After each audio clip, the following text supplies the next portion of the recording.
오늘 우리에게 주시는 하나님 말씀 에베소서 제5장입니다.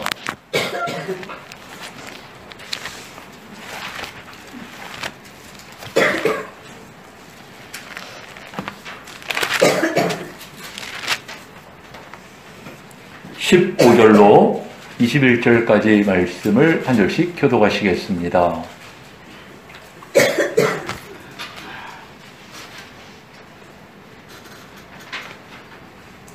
그런즉 너희가 어떻게 행할지를 자세히 주의하여 지혜 없는 자같이 하지 말고 오직 지혜 있는 자같이 하여 그러므로 어리석은 자가 되지 말고 오직 주의 뜻이 무엇인가 이해하라.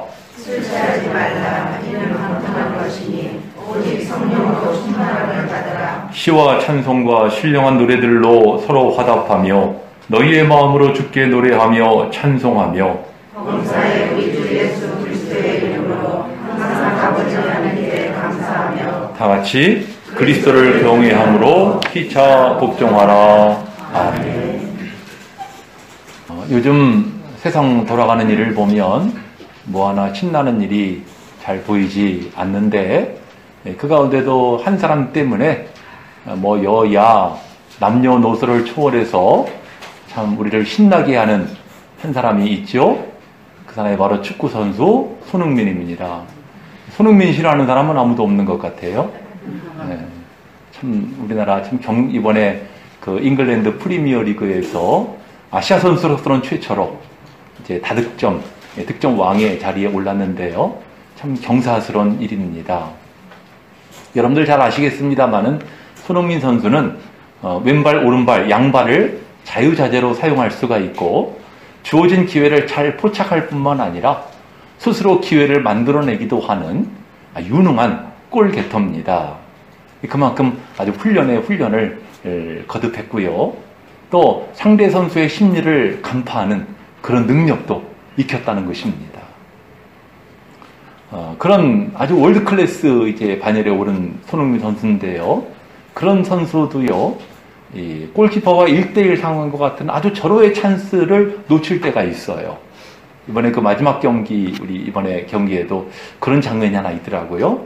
골을 넣을 수 있는 상황인데 골키퍼와 1대1 상황에서 이제 막힌 경우가 있었는데 참 이 애석해하고 안타까워하는 모습을 볼 수가 있었습니다. 오늘 축구 경기가 전후반 90분 아닙니까? 근데 90분 동안 경기를 하다 보면 양팀 모두에게 골을 넣을 수 있는 찬스가 몇 번을 온다는 거예요. 근데 중요한 거는 어느 팀이, 어느 선수가 과연 그 기회를 살리느냐, 못 살리냐에 따라서, 즉 골로 연결시키느냐, 못하느냐에 따라서 경기의 승패가 좌우된다는 것입니다. 근데 이 축구 경기처럼 우리 인생도 살아가면서 몇 번의 기회를 우리가 만난다는 거죠. 어떤 사람은 인생에 큰 기회가 3번 온다는 사람도 있고, 어떤 사람은 10년마다 기회가 온다는 사람도 있더군요. 여러분들은 몇 년마다 오시던가요? 예. 이렇게 우리에게 인생의 기회가 왔을 때 그것을 잘 잡는 사람은 성공한 인생을 살지만 또 이것을 잘 잡지 못하면 인생의 중요한 전환점을 놓칠 수밖에 없다는 것입니다. 바라기는 이 자리에 계시는 여러분들 아주 인생의 기회, 신앙의 기회를 잘 잡으셔서 성공한 인생, 성공한 신앙이 되시기를 간절히 바랍니다. 네, 오늘 본문 15절과 16절을 보시면은요. 그런즉 너희가 지혜 없는 자같이 하지 말고 오직 지혜 있는 자같이 하여 세월을 아끼라. 때가 악하니라 말씀을 했어요. 이 말씀 한마디로 주의 성도에게는 지혜로운 처신이 필요하다는 것입니다. 근데 그 지혜로운 처신은 뭐예요? 세월을 아끼는 것이다. 세월을 아끼라. 이 아낀다는 말의 원어는요, 도로 산다, 되산다 하는 뜻이 있고요. 세월이라는 말의 원어, 헬라어가 카이론인데요. 이 카이로스에서 온 말이죠. 카이론인데, 여기에는 아주 중요한 시기 또는 금방 지나가 버리는 아주 중요한 기회를 뜻합니다. 그러니까 합쳐보면 어떻게 되는 거예요? 기회를 사라. 또는 모든 기회를 잡아야 한다 하는 의미가 되는 거예요. 세월을 아낀다는 말은 기회를 잡아야 된다. 그러니까 여러분들이 어떤 환경 가운데 있을 때 기회를 찾아서 그에 따르는 어떠한 대가나 희생도 우리가 감수하면서 그 기회를 어떻게든 잡아야 한다는 거죠. 예수님께서 마태복음 13장 44절을 보시면은 천국은 마치 밭에 감추인 보화와 같으니 사람이 이를 발견한 후 숨겨두고 기뻐하여 돌아가서 자기의 모든 소유를 팔아 그 밭을 사느니라 말씀하셨어요. 그러니까 어떤 사람이 소작농으로서 남의 밭에서 일을 하고 있는데 일을 하다 보니까 밭을 갈다 보니까 이제 땅속에서 아주 오래된 금은 보화가 담겨 있는 보물상자를 발견했단 말이죠. 그러니까 이것을 그대로 묻어두고 돌아와서 자기 집의 모든 집까지 다 팔아가지고 그 밭을 산다는 거예요. 그러면 그 밭과 함께 밭에 속해 있는 금은 보화가 그 사람의 것으로 정당하게 인정받을 수 있기 때문입니다. 여러분들, 이 예수님이 말씀하신 이 비유의 말씀에서 우리는 크게 세 가지 중요한 점을 발견하게 돼요. 우선은 과연 밭에 감추인 보화를 발견했느냐 못했느냐라고 하는 것입니다. 만약에 보화를 발견하지 못했다고 한다면은 그 사람은 평생 그냥 소작농으로 일하다가 마쳐야 돼요, 인생을. 또 중요한 것은 그 보화를 보화로 아느냐 모르느냐 하는 거죠. 여러분들, 흙에 뒤덮여 있는 금덩어리를 돌덩이로 보느냐 아니면 금덩이로 알아보느냐 하는 차이인 것입니다. 또 한 가지는요, 그것이 보화인 줄을 알았다 하더라도 과연 그것을 내가 얻기 위해서 지금 내가 가진 것을 과연 희생할 수 있는 결단이 있느냐라는 거예요. 오늘날 사람들을 보면은 그것이 귀한 것인 것을 안돼도 내가 가진 것을 포기할 수 없어서 그냥 포기하고 마는 그런 경우들이 있는 것을 보게 되는 거죠. 그건 한마디로 여러분들, 우리가 귀한 것을 알아볼 수 있는 눈도 중요하고요. 또 그것을 위해서 내 것을 희생할 수 있는 결단도 필요하다는 것입니다. 본문으로 돌아가서요. 이제 그 다음에 이어지는 내용을 보시면은요. 세월을 아끼는 자, 곧 기회를 잡은 사람은 어떤 사람인가 하는 것을 쭉 그 이하에 설명하고 있죠. 17절을 보시면은 주의 뜻이 무엇인가를 이해하는 사람. 또 그러기 위해서 18절에 우리는 술 취하지 말고 성령의 충만함을 받아야 한다는 거예요. 주의 뜻을 이해하려면. 또 이 19절로 20절을 보시면은 성령 충만한 사람은 어떤 사람인가? 시와 찬송과 신령한 노래들로 화답하고 주님께 감사하고 하나님께 영광을 돌리고, 그리고 마지막 21절에서 성도끼리 서로 복종하는, 서로 섬기는 그런 삶을 살아간다는 것입니다. 한마디로 종합적으로 정리하면은요, 오직 성령으로 충만함을 입을 때 우리는 주의 뜻이 무엇인가를 깨닫게 되고, 또 그런 사람이 찬송 가운데 주님과 다른 사람과 교통하고 항상 하나님께 감사하는 삶을 살게 되고, 성도끼리도 서로 섬기는 삶을 살 수가 있다는 것이죠. 세상에서는 기회 그러면은요, 인생을 살면서 세상에서 성공할 수 있는 찬스를 생각을 해요. 좋은 대학에 들어가고 좋은 직장에 취직하고 좋은 배우자를 만나 멋지게 결혼을 하고 출세하고 일확천금을 얻을 수 있는 그런 찬스를 떠올리게 됩니다. 그럼 성경에서 말씀하는 기회는 어떤 기회입니까? 주님의 뜻이 무엇인지를 깨닫고 그 뜻대로 살아갈 수 있는 기회를 말씀하고 있는 거죠. 그러니까 여러분들, 세상에서 말하는 기회는 이 한평생을 살아가는 세상 동안에 어떻게 하면 좀 더 편하고 좀 이렇게 돈 있게 풍부하게 그리고 즐기면서 살아갈 수 있느냐 하는데 목적이 있다고 한다면은, 성경에서 말씀하는 기회는 하나님 나라의 영생복락, 영원한 가치를 위한 그러한 기회인 것입니다. 여러분들, 인생의 진정한 가치, 진정한 목적이 무엇입니까? 요즘 대 사람들은요, 내가 원하는 것을 하고 내가 이루고 싶은 것을 이루는 것이 행복한 삶이다 라고 사람들이 생각을 해요. 요즘들은 결혼도 안 하려고 그러고 자녀도 안 낳으려고 그럽니다. 왜?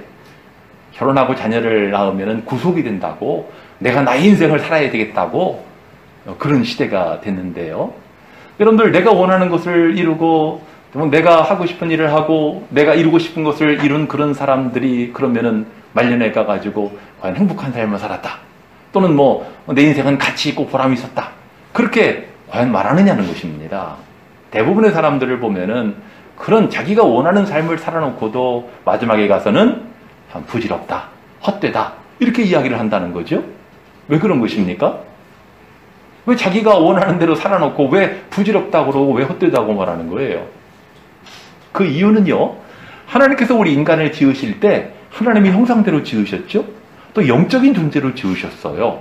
그것은 무슨 말이냐면은 하나님과 교통하는 가운데에서 참된 평안함을 얻고 행복을 누릴 수 있도록 우리를 지으신 것입니다. 우리가 주님 안에 거할 때, 주님의 뜻대로 살아갈 때 행복을 느낄 수가 있다는 것인데요. 4세기의 성자인 어거스틴이 그런 유명한 말을 남겼어요. 하나님이시여, 하나님께서는 우리를 당신의 형상대로 지으셨나이다. 그러므로 우리가 당신 안에 거할 때까지는 참 평안함이 없나이다. 이런 말을 남겼습니다. 여러분들 성경 역사에 나오는 인물들이나 기독교 역사의 인물들을 보면은 주님을 위하여, 복음을 위하여 그렇게 모진 고난을 겪으면서도 그의 일생이 말년에 가가지고 행복했다고, 나는 보람된 삶이었다고 말하지 않아요. 대표적인 사람이 누구예요? 사도 바울. 디모데후서 유언장을 보면은 내가 선한 싸움을 싸우고 나의 달려갈 길을 마치고 믿음을 지켰으니 이제부로는 나를 위하여 의의 면류관이 예비되었다고 고백하고 있는 것입니다. 여러분들, 하나님의 나라는 궁극적으로 내세에 완성되는 것이지만은 지금 내가 있는 자리에서 천국이 이루어질 수 있다는 것입니다. 내 마음속에 진정한 영적인 자유함을 누리게 되는 것입니다. 어떤 사람이요? 지금 소개한 것처럼 성령으로 충만함을 받은 사람이. 여러분들, 우리가 한 다리는 하나님 주님께, 한 다리는 세상에 걸쳐놓고 이리 갔다 저리 갔다 하는 삶을 살기보다는 내 인생의 전폭을 하나님께 맡겨드림으로 성령 충만한 복된 인생이 되시기를 주의 이름으로 축원합니다. 자, 그러면 우리의 삶을 좀 돌아볼 필요가 있는데, 여러분들 돌아보면은 우리의 삶 속에 하나님은 많은 기회를 주셨어요. 기회를 주셨어요. 근데 어떤 사람은 말합니다. 내 인생에는 기회가 없었다. 이렇게 말하는 사람이 있어요. 나는 가난했고, 나는 불우했고, 먹고 살기 위해서 무엇이든지 해야 됐기 때문에 내 인생에는 기회라는 것이 없었다라고 말하는 사람이 있어요. 또 어떤 사람은 나는 태어날 때부터 철로처럼 주어진 길을 가야 됐기 때문에 다른 길을 갈 수가 없었기 때문에 기회가 없었다는 것입니다. 과연 그럴까요? 여러분들, 지난 주일날 코람데오의 인생이라는 제목으로 우리가 말씀을 참고하지 않았습니까? 욥의 고난을 우리가 함께 살펴봤는데요. 여러분들, 욥이 정말 피할 수도 없고 숨을 수도 없는 정말 하나님의 광야에서 혹독한 시련을 겪지 않습니까? 욥에게 무슨 기회가 있습니까? 다 당해야 되는 거예요. 그죠? 그런데 욥기 마지막 장을 보면은 욥이 모든 시련을 마치고 이제 하나님께 복을 받지 않아요? 그 관점에서 욥이 돌아보니까 자기가 받은 그 시련이 피할 곳도 없고 숨을 곳도 없는 그 시련이 자기에게는 기회였다고 고백을 합니다. 어떤 기회? 제가 보니까요, 욥이 3가지 기회를 받았다는 거예요. 첫 번째는요, 내가 믿던 하나님을 새롭게 깨닫고 새롭게 체험할 수 있는 기회. 욥기 42장 5절을 보시면은 내가 죽게 대하여 전에는 귀로 듣기만 하였는데 이제는 눈으로 주를 배움나이다. 하나님을 체험하게 됐다는 거지요. 두 번째 기회는 뭐예요? 하나님과 사탄 앞에서 자기의 믿음을 증명할 수 있는 기회를 갖게 되었다는 것입니다. 그 시련이 없었다면 욥의 믿음을 증명할 수 있는 기회가 없었겠죠? 세 번째는 갑절의 복을 받을 수 있는 기회를 얻게 되었다는 거죠. 그 시련을 통해서. 욥이 원래 부자였는데 이 시련을 겪으면서 2배로 부자가 됩니다. 갑절로 복을 받게 되지 않습니까? 저 여러분들에게는 지금 이 자리가, 여러분이 살아가는 현재가 하나님이 여러분에게 주신 기회인 줄로 믿습니다. 정년이 돼가지고 은퇴하신 목사님들 얘기를 들어보면은 되게 이제 목사님들이 비슷한 얘기를 하세요. 그래도 현역으로 있으면서 성도들에게 설교할 수 있을 때가 행복했다고 그래요. 행복했다고 다 그런 얘기 하시더라고요. 그러니까 여러분들, 지금 제가 이 자리에서 여러분들에게 설교할 수 있는 것이 하나님의 은혜이고 저에게 주신 기회인 줄로 믿습니다. 동의하시죠? 저에게 주신 기회이고 은혜예요. 여러분의 관점에서 보면은 세상 많고 많은 사람 가운데 하나님이 여러분을 택하셔가지고 하나님의 자녀로 삼아주시고 이렇게 우리가 모여서 하나님께 예배드릴 수 있는 것도 은혜인 거예요. 여러분들 예배드리는 것이 은혜이고 기회인 줄 믿으십니까? 제가요 모태신앙인이거든요. 모태신앙인은 뭘 못한다고 그래가지고 모태신앙인이 아니고 어머니 태에서 나온 신앙이 이제 모태신앙인데, 그래서 저는 태어나서 지금까지 주일을 빠져본 적이 없어요.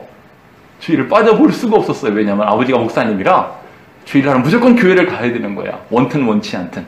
그랬어요. 아니 근데 제가 교회를 5주간이나 빠져본 적이 있어요.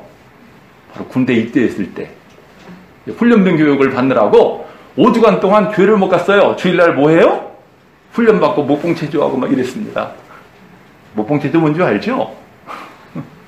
그런 거 하면서, 근데 참 사람이 그래요. 옛날에 교회 다닐 때는 교회 다니는 것이 기회이고 은혜인 걸 몰랐어요. 근데 주일날 교회를 못 가고 이 목봉체조하고 훈련받다 보니까 내가 지금 여기서 뭐 하고 있나? 지금 예배 드려야 되는 시간인데 이러니까 예배 드릴 수 있었던 게 얼마나 큰 기회였는가 하는 거를 정말 깨닫게 되더라고요. 5주간은 그랬다니까요. 그리고 이제 마지막 6주차 훈련을 마칠 때 이제 방송이 나오더라고요. 종교 행사 참석할 사람 다 모이라고. 그래가지고 교회 갈 사람 다 모여가지고 다 발 맞춰가지고 이제 교회를 가는 거죠. 가서 이제 교회 가서 예배를 드리게 됐는데요. 진짜 많이 울었어요. 하나님 정말 보고 싶었습니다. 하나님 정말 예배 드리고 싶었습니다. 예배 드릴 수 있게 해서 감사합니다. 그렇게 많이 울면서 예배를 드렸던 기억이 지금도 나요. 그때 참 예배를 드릴 수 있다는 것이 얼마나 큰 기회이고 은혜인가 하는 것을 뼈저리게 느꼈어요. 여러분들 코로나 겪으면서 이렇게 함께 모여서 예배 드릴 수 있는 게 기회이고 은혜인 거 여러분도 체험하지 않으셨어요? 사람이 병들으면요 건강의 중요성을 깨닫게 돼요. 젊을 때야 건강의 중요성을 잘 몰라요. 근데 병들게 되면 건강하다는 것이 얼마나 큰 복인가 하는 것을 알게 되잖아요. 여러분들 가난해 보세요. 가난하면 돈 한 푼이 얼마나 귀하다는 것을 느끼게 되는 것입니다. 여러분들이 이 자유 대한민국에서 마음껏 하나님을 예배하고 마음껏 기도할 수 있는 것 하나님 주신 기회이고 은혜인 줄로 믿습니다. 북한에 기독교인들이 있다는 거 아세요? 그 사람들은요 예배도 마음대로 못 드려요. 굴 속에 들어가가지고 전에 한번 기사를 봤는데요. 이 포크레인 기사가 포크레인을 파는데 딱 팠는데 밑에 구멍이 뚫렸더래. 가서 보니까 기독교인들이 몰래 숨어가지고 예배를 드리던 곳이더래요. 소리도 못 내. 찬송을 부를 수나 있겠어요? 입만 뻥긋뻥긋하면서 그러면서 예배를 드린 거예요. 그런 거에 비하면 우리 얼마나 행복한지 몰라요. 여러분들 눈 좋을 때 성경 많이 읽으시기 바랍니다. 그래도 힘 있을 때 봉사 많이 하시기 바랍니다. 그래도 시간 있을 때 여러분들 기도 많이 하시기 바랍니다. 기도하는 것도 참 하나님의 은혜인데요. 지난 수요일날 저녁에 제자훈련 모임을 하면서 첫 질문이 지금까지 살아오면서 가장 힘들었던 때가 언제냐? 그리고 그 일을 통해서 내가 무엇을 느꼈는가? 하는 것을 함께 나누었거든요. 훈련생들이 5명이 돌아가면서 한마디씩 했는데 그 가운데 한 분이 그런 얘기를 하시더라고요. 오래전에 경제적으로, 가정적으로 굉장히 힘들었대요. 힘들었는데 그때 마침 그때 그분이 다니던 교회가 부도가 났대. 교회가 부도가 나면 교회가 없어지는 거잖아요. 그러니까 이제 예배 드릴 곳도 없어지고 기도할 곳도 없어진다고 생각을 하니까 내가 겪는 가정의 환난은 아무것도 아니더래요. 야, 내가 하나님께 예배 드릴 곳이 없어지는구나. 그때 그런 것을 아주 새롭게 느꼈다는 그런 이야기를 참 우리가 다 들었는데요. 여러분들 이렇게 우리 교회가 비록 작지만 함께 모여서 예배 드릴 수 있는 것 하나님의 은혜이고 기회인 줄로 믿습니다. 이 교회에서 여러분들 은혜 많이 받으시기를 바랍니다. 자, 그러면 이제 우리가 어떻게 기회를 잡을 수가 있는가? 또 우리에게 주어진 기회를 어떻게 선용해야 되는가 하는 것을 세 가지로 여러분들에게 소개해 드립니다. 먼저 첫 번째는요, 우리의 시야와 관점이 바뀌어야 돼요. 한번 따라해 보십시다. 나의 시야와 관점이 바뀌어야 합니다. 여러분들, 오늘 본문의 첫 부분은 어떤 내용입니까? 그 지혜로운 처신에 대한 말씀인데, 악한 세상에 물들지 말고 주의 뜻이 무엇인지를 깨달아야 한다는 거예요. 이해해야 한다는 겁니다. 여러분들, 이 성경이 쓰여지던 당시가 로마 시대 아니에요? 로마 시대가 얼마나 타락한 시대였는지 몰라요. 사람들마다 다 술 취하고 쾌락에 취하고 여자에 취하고 그런 시대가 로마 시대였습니다. 문란했던 때예요. 방종한 삶을 사는 거예요. 근데 문제는 뭐냐면 세상이 그렇다 보니까 교회 다니는 성도들도 거기에 영향을 받고 있더란 말입니다. 그래서 오늘 말씀에 술 취하지 말라, 방탕한 것이니 성령의 충만함을 받으라는 얘기는 그래서 나온 겁니다. 믿는 성도가 돼가지고 세상 사람들처럼 술 취하고 다니고 그러면 되겠느냐는 겁니다. 그 시대 속에서 어리석은 자라는 거죠. 여러분들, 우리 성도는요, 현세를 살고 있지만 내세를 바라보는 사람들이에요. 무엇이 진정한 가치이고 무엇이 진정한 인생의 목적인가를 깨달아서 주님 뜻을 발견하고 그 뜻을 위해서 살아갈 때 우리는 진정으로 기회를 잡은 자요, 기회를 선용하는 자인 줄로 믿습니다. 여러분들, 중요한 것은 당장만을 바라보느냐, 그 이면과 멀리 내다볼 수 있느냐의 문제인 것입니다. 오늘 신발회사에서요, 아프리카에다가 공장을 세워야 될지 말아야 될지를 놓고 타당성을 알아보기 위해서 두 사람의 사원을 파견을 했어요, 아프리카에. 두 사람이 이제 아프리카를 돌아다니다가 이제 보고서를 보낸 거예요, 본사에다가. 보냈는데 이 두 사람의 보고서가 전혀 달라요. 판이했어요. 한 사람은 아프리카 사람들은 다 맨발로 다니기 때문에 여기는 신발 판매 가능성 제로. 그러니까 신발 판매 못 한다는 겁니다, 이런 데서는.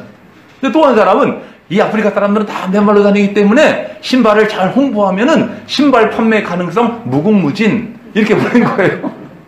여러분, 똑같은 걸 봤는데 왜 보고서는 이렇게 하늘과 땅 차이죠? 한 사람은 당장의 현상만을 봤고 한 사람은 그 이면을, 그리고 그 미래의 비전을 본 거예요. 야, 이런 데다가 신발을 잘 홍보하면은 정말 떼돈을 벌 수 있겠구나, 우리 회사가. 보고한 거 아니에요. 마찬가지입니다. 기회를 잡는다는 것도 내가 당장을 보느냐 아니면 그 이면을 바라보고 멀리 내다보느냐의 차이인 것입니다. 볼 수 있어야 기회를 잡을 수가 있는 거죠. 여러분, 멀리 내다보는 눈을 천리안이라고 그러죠. 그리고 모든 것을 꿰뚫어 볼 수 있는 능력을 통찰력이라고 그래요. 이 자리에 계시는 여러분들, 정말 통찰력, 인생의 통찰력, 신앙의 통찰력을 가지시기를 바랍니다. 하나님께서 이 통찰력을 주시기를 기도하시기 바랍니다. 두 번째는 성령의 충만함을 받아야 한다는 거예요. 기회를 잡고 그 기회를 선용하려면 성령의 충만함을 받아야 한다는 거죠. 여러분들, 이 본문의 핵심이 뭡니까? 지혜로운 자가 되어서 세월을 아끼려면, 즉 기회를 잡으려면 성령의 충만함을 받아라 말씀하고 있는데요. 지금 여러분들에게 소개한 통찰력, 사람의 통찰력은 한계가 있어요. 한계가 있죠. 우리가 정말 진정한 영적인 통찰력을 얻으려면요, 성령의 충만함을 받아야 하는 것입니다. 사도행전 2장을 보면 주님의 제자들과 120문도들이 어떻게 새로워지고 어떻게 변화되었는가를 구체적으로 나타내고 있지 않습니까? 여러분들, 주님의 제자들 전에는 어떤 사람들이었어요? 두려움에 떠던 사람들이고요, 깨닫지도 못하던 사람들이고요, 또 민족의 독립 같은 그런 보편적인 염원이나 추구하던 사람들이었어요. 그랬던 사람들이 오순절 성령 충만함을 받자 어떻게 변화됩니까? 영적인 통찰력을 갖게 되었어요. 예수 그리스도가 누구신지를 새롭게 깨닫게 되었습니다. 그리고 예수의 복음을 전하는 것이 인생의 가치임을 깨닫고 그들이 밤낮 쉬지 않고 주님을 전하게 되었다는 것이고, 담대함과 확신을 가지고 복음을 전하면서 표적과 기사가 나타나게 되고 그러면서 권세 있게 복음을 전하게 되었다는 거죠. 여러분들, 권력자들이 그들을 겁박합니다. 그러자 그들이 뭐라고 말합니까? 하나님 앞에서 너희 말 듣는 것이 하나님 말씀 듣는 것보다 옳은가 판단해봐라. 우리는 보고 들은 걸 말하지 않을 수 없다 하고 아주 거침없이 큰 소리로 이야기합니다. 그만큼 확신과 담대함과 소망이 있었던 것입니다. 이 자리에 계시는 여러분들, 우리는 성령의 충만함을 날마다 사모하고 간구해야 할 줄로 믿습니다. 하나님, 지금 내가 이대로는 안 됩니다. 하나님, 내 속에 들어와 주세요. 나를 사로잡아 주세요. 나를 좀 새롭게 해주시고 나에게 성령의 충만함을 입혀 주시옵소서. 이런 간절한 기도가 여러분들에게 있기를 원합니다. 성령은 하나님이 여러분에게 주고 싶어 하시는 가장 큰 선물이라고 성경에 말씀하고 있습니다. 성령의 충만함을 받을 때 여러분들은 기회를 잡은 자요, 기회를 선용할 수 있다는 것을 기억하시기 바랍니다. 마지막 세 번째는요, 우리 심령이 새롭게 되어서 기회를 발견하고 그 기회를 선용해야 되겠다라고 하는 것이에요. 여러분들, 성령 충만함을 받은 사람, 그런 사람은 인생의 진정한 가치를 깨닫게 되는데요, 바로 예수의 복음, 하나님의 나라에 대한 소망을 갖게 되죠. 그래서 그것을 위해서 자원함으로 봉사하게 됩니다. 헌신하게 됩니다. 그 대표적인 인물이 바로 사도 바울 아니에요? 사도 바울. 여러분들, 하나님께서는 우리들 각자에게 여러 기회를 주셨어요. 그러니까 비유하자면 예수님 말씀하신 우리 모두는 다 5달란트, 2달란트, 1달란트 받은 사람과 같다는 것입니다. 우리에게 기회가 주어졌어요. 어떤 기회가 있을까요? 우리 주변 사람들에게 복음을 전할 수 있는 기회, 또 주님을 섬길 수 있는 기회, 다른 사람을 옳은 대로 돌아오게 할 수 있는 기회, 예배할 수 있는 기회, 기도할 수 있는 기회, 봉사할 수 있는, 여러분들 수많은 기회를 주신 거예요. 여러분들에게. 여러분들이 갖고 있는 시간, 여러분들이 갖고 있는 물질, 여러분들에게 지금 주어진 건강, 이 모든 것 다 기회인 거 여러분들 아시기 바랍니다. 중요한 건 내가 어떤 기회를 가졌느냐가 중요한 게 아니잖아요. 내가 그 기회를 어떻게 사용했느냐가 중요한 거예요.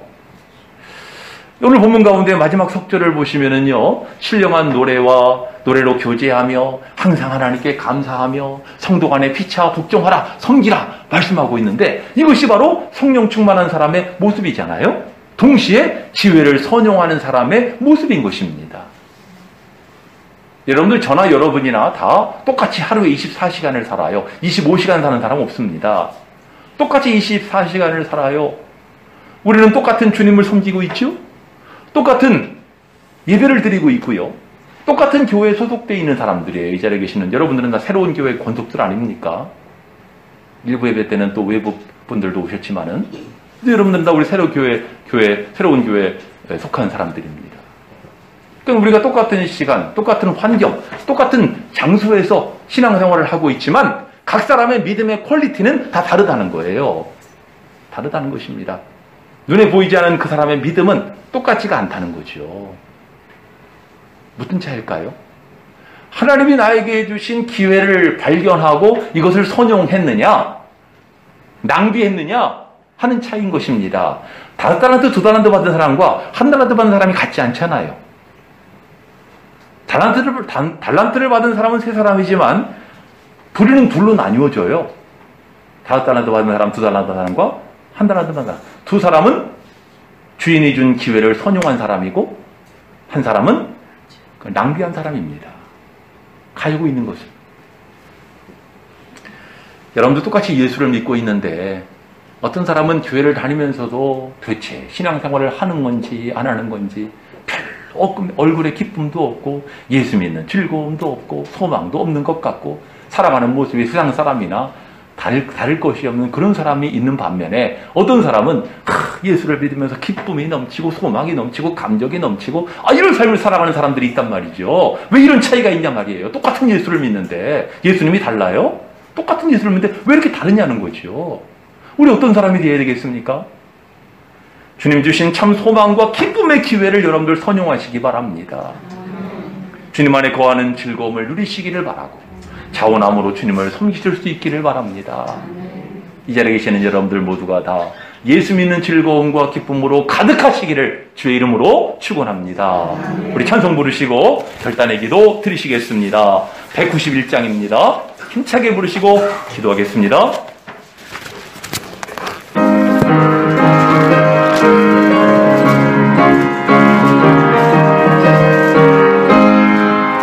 내가 매일 기쁘게 순리의 일행함은 주의 팔이 나를 안보하며 내가 주의 우리의 큰 복을 받는 참된 비결은 주의 영이 함께함이라. 성령이 계시네, 할렐루야 함께하시네. 좁은 길을 걸으며 밤낮 기뻐하는 것 주의 영이 함께함이라. 전에 죄에 빠져서 평안함이 없을 때 예수 십자가의 공로 힘입어 그 발 아래 엎드려 참된 평화 얻음은 주의 영이 함께함.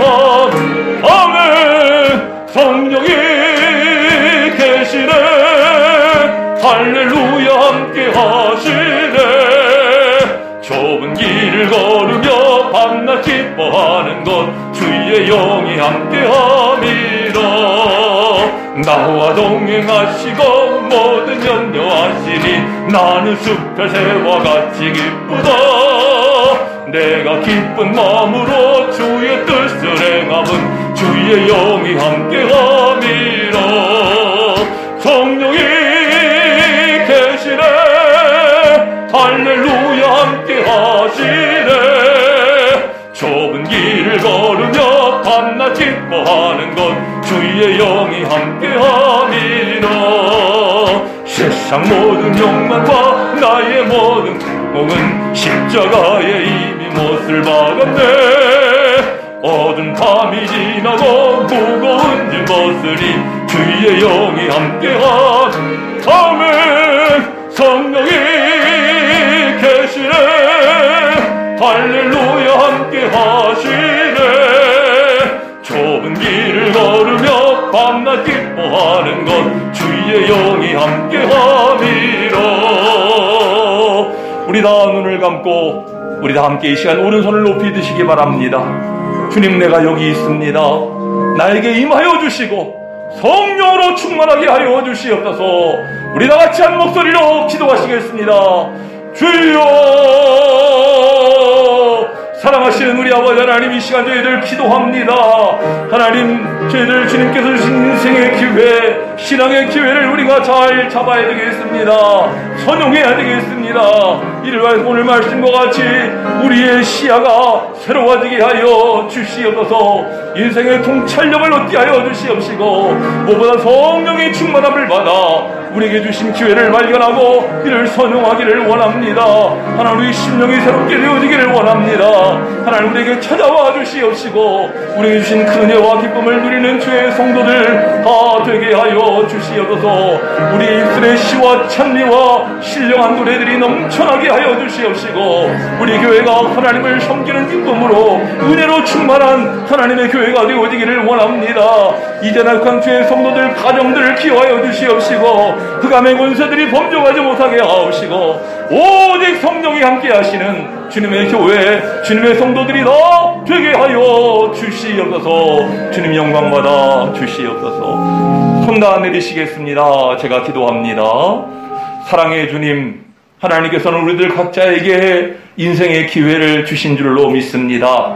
우리가 받은 이 기회를 우리가 어떻게 선용해야 할 것입니까? 오늘 말씀과 같이 우리의 눈이 새로워지기를 원하고 통찰력을 얻기를 원하고 무엇보다 성령의 충만함을 받아 영적 통찰력을 갖기를 원합니다. 심령이 새로워져서 우리에게 주신 기회가 무엇인지를 새롭게 발견하고 그 기회를 선용하는 저희의 삶이 다 되게 하여 주시옵소서. 감사하며 예수님 이름으로 기도드리옵나이다.